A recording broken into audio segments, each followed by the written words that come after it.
If you are digging through the pantry, searching for spices every time you bake, you could probably benefit from some kitchen organizing. Especially with the holidays ahead, now is a good time to work your way through your kitchen and create a system that works for you. Sabrina Gardner is the founder of Salt by Sabrina. She is here to help us transform our kitchen drawers, our cabinets, and our cupboards just in time for the holidays. It's so lovely to meet you. So many mutual friends that we have. I'm so happy to finally be here. So this is the first to say hi to Sabrina, and I'm so glad. Why is it a good time, Sabrina, to get ahead of it pre-holidays? Yeah, the holidays are such a stressful time, so if we can just get a few things in place, it's just going to make everything less stressful throughout the holidays. And you think of how much that kitchen is going to be used over the coming months. It makes sense to get ahead of ourselves. Yeah, absolutely. What's the best way, in your opinion, to get organized? That's such a broad question, but like, get organized. How do we do that? Well, I think there's a couple things to discuss. And the first thing is, why does it matter? And really, it matters because these are the spaces we're going to spend time in the holidays. Yeah. So the kitchen is where, we're hosting, we're gathering, and so many times our drawers get so out of control and our cabinets that we don't even want to be in those spaces anymore. So by cleaning them out, we're actually going to want to be enjoying the process of cooking and hosting, and it's going to make us feel so much better. So it's actually going to reduce stress. Drawers, you say, a good place to start. Yes, and there's a couple specific drawers. I recommend the silverware drawer, because you're setting the table a lot during the holidays.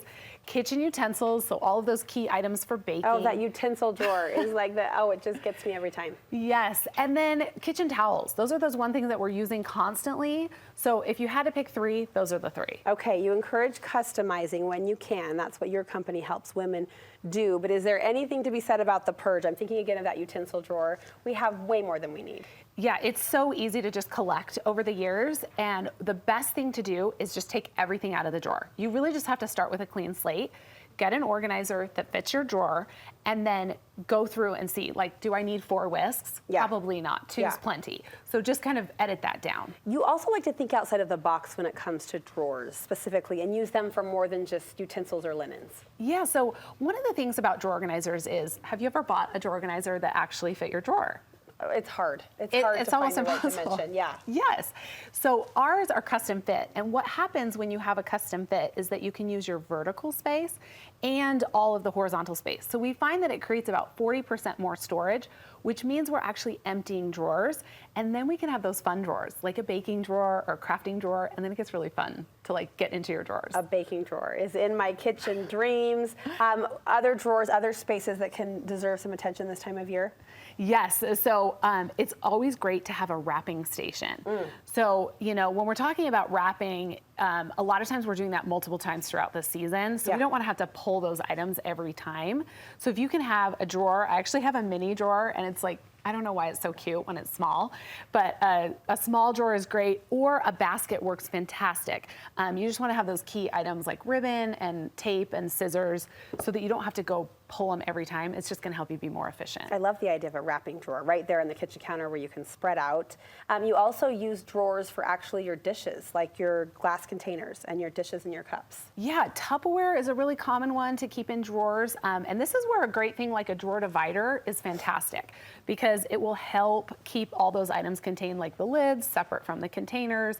Pots and pans, kitchen dish rags all work really great. Oh, it's so pleasing just to look at, isn't it? And see it so artfully laid out. Can keeping everything in one place, like you mentioned, the wrapping station, alleviate the kitchen junk drawer? I think of that drawer as well. Yeah, the biggest issue with junk drawer is it's where everything lands. So when you think about inflows and outflows, what's coming into your house, what's going out, how do I manage that? You really want to have specific places that things go. So mail or keys, have a spot that those go. And then my pro tip is, when you have a junk drawer, clean it out and leave a couple empty compartments. That way, when you have little things like spare change, or my kids are always bringing random things home from the school, it has a place to go until I can find a permanent home for it. So leave a zone, an empty zone. Yes, for those inflows and outflows. And then in a few months, we clean that out too. Isn't that funny? The cycle and the purge. We're always going to declutter. Where can we find more information and shop your products, Sabrina? Okay, saltbysabrina.com is our website. All of our products are there, and we just launched our holiday sale, so it's a great time to shop. Oh, fantastic. And then please follow us on social, subscribe to our email, because then you'll be up to date on all our new product launches and our holiday promotions. We'll do it. Thank you so much.